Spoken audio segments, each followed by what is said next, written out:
Halo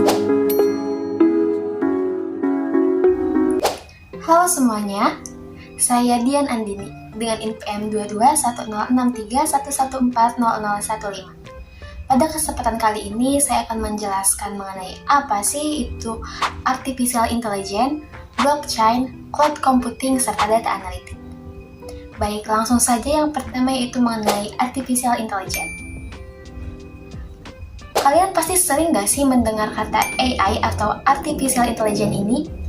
Pasti hal pertama yang ada dalam benak kalian ketika mendengar kata AI ini mengacu pada robot.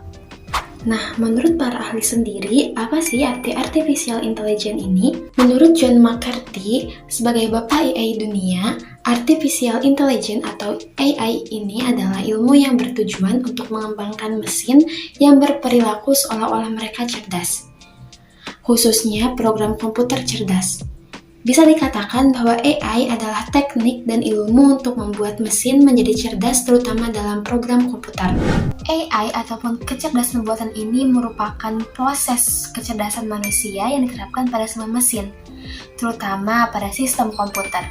Nah, di mana nantinya AI ini akan meniru ataupun melaksanakan tugas yang diminta oleh manusia, mulai dari hal yang lebih kecil hingga ke hal yang lebih kompleks.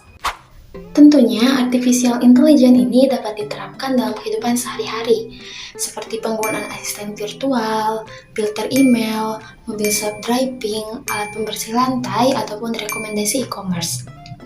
Tetapi, dengan keberadaan AI ini tentunya dapat menimbulkan kekhawatiran akan meningkatkan jumlah pengangguran, di mana mobil self-driving dapat menghilangkan kebutuhan akan taksi, sementara produsen dapat dengan mudah mengganti tenaga manusia dengan mesin dan membuat keahlian mereka tidak lagi diperlukan. Selanjutnya ada blockchain. Bagi sebagian orang mungkin kita tidak asing saat mendengar kata blockchain. Nah, blockchain sendiri ini merupakan sistem penyimpanan data digital yang berisi catatan yang terhubung melalui kriptografi. Blockchain ini pada umumnya sering dimanfaatkan oleh berbagai sektor, salah satunya untuk transaksi cryptocurrency ataupun mata uang kripto seperti Bitcoin. Keunikan dari blockchain sendiri ialah setiap blok dalam satu rantai mempunyai informasi transaksi yang berbeda.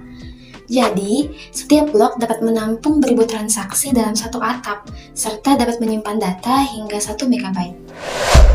Sebagai contoh, misalnya kita sedang bertransaksi di salah satu situs dengan menggunakan mata uang kripto, seperti Bitcoin. Nah, transaksi tersebut akan tercatat di dalam satu blok yang berada dalam rantai. Kemudian, untuk keamanannya sendiri, apakah blockchain ini aman? Blockchain sendiri merupakan teknologi yang sangat aman. Mengapa demikian? Pasalnya, seorang hacker saja harus mengubah data dari seluruh blok tersebut yang ada di dalam blockchain. Cloud Computing. Nah, cloud computing ini merupakan teknologi yang mengolah sumber daya komputasi lewat jaringan internet. Sehingga nantinya cloud computing ini dapat menghubungkan antara komputer yang satu maupun dengan komputer yang lainnya. Di mana dengan cloud computing ini kita tidak perlu lagi menyimpan data dalam bentuk hard file ataupun dalam bentuk hard disk. Selagi kita memiliki jaringan internet, kita bisa menyimpan dan mengaksesnya dimanapun kita berada. Lalu, seperti apa sih cara kerja dari cloud computing ini sehingga data dan informasi yang berada di dalam cloud ini bisa kita akses? Cara yang pertama ialah frontend, di mana bagian ini akan menampilkan website atau aplikasi layanan cloud yang bisa diakses oleh user. Lalu cara yang kedua yaitu backend, di mana bagian ini terdapat komputer, server, dan sistem penyimpanan data yang membentuk cloud. Untuk kelebihan dari cloud computing sendiri dapat menurunkan biaya infrastruktur bagi penggunanya, meningkatkan kinerja atau performa kerja, mendapatkan pembaruan instan terhadap software yang ada, serta menyediakan cadangan atau backup dan jumlah pemulihannya. Selanjutnya yaitu data analytics. Seperti yang kita tahu, semakin berkembangnya teknologi ini, maka semakin banyak juga perusahaan yang beralih menjual produknya secara online. Nah, untuk mengetahui konversi dari penjualan tersebut ataupun banyaknya pengunjung, mereka pastinya memerlukan sebuah sistem data analitik. Lalu, apa sih data analitik itu?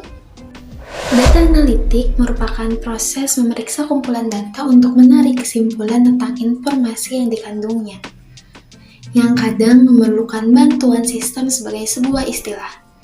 Data analitik ini lebih mengacu pada macam-macam aplikasi, mulai dari basic business intelligence atau BI, reporting and online analytic processing atau OLAP, hingga berbagai bentuk analitik canggih. Perlu kita ketahui juga nih, bahwa data analitik ini sedikit berbeda dengan data analisis. Mulai dari bentuk maupun strukturnya, data analitik ini lebih luas cakupannya. Sedangkan data analisis ini merupakan bagian dari data analitik yang menganalisis tren dari masa lalu untuk mengetahui apa yang akan terjadi saat ini. Contoh data analitik misalnya pada perusahaan manufaktur yang menganalisis data dengan mekanisme mencatat runtime, downtime, dan data kerja untuk berbagai mesin. Data yang dikumpulkan tersebut dianalisis untuk merencanakan beban kerja yang lebih baik sehingga mesin dapat beroperasi dengan optimal untuk kepentingan perusahaan. Selanjutnya ada sejumlah langkah yang dilakukan dalam proses analitik data. Yang pertama itu identifikasi data. Lalu pengumpulan data, yang ketiga itu input data, yang keempat penyaringan data, yang kelima analisis data, yang keenam visualisasi data, dan selanjutnya itu yang terakhir pemanfaatan data.